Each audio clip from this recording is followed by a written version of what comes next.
Pakistan stock exchange में एक और संग मेल अबूर हो गया और इंडेक्स बुलंद तरीन सतह पर पहुंच गया, जबकि तबादला मार्केट में डॉलर की कीमत में भी कमी रिकॉर्ड की गई है।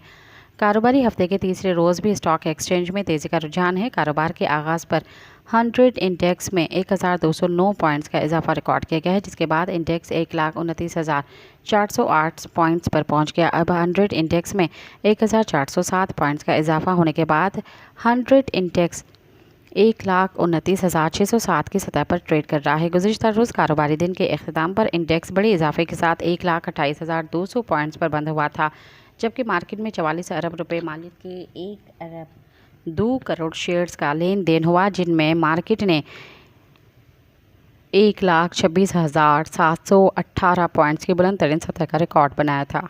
सब्सक्राइब कयो अवामी न्यूज़ HD खे ऐं ताज़ा तरीन ख़बरुनि लाइ ॾिसंदा रहो अवामी न्यूज़ HD।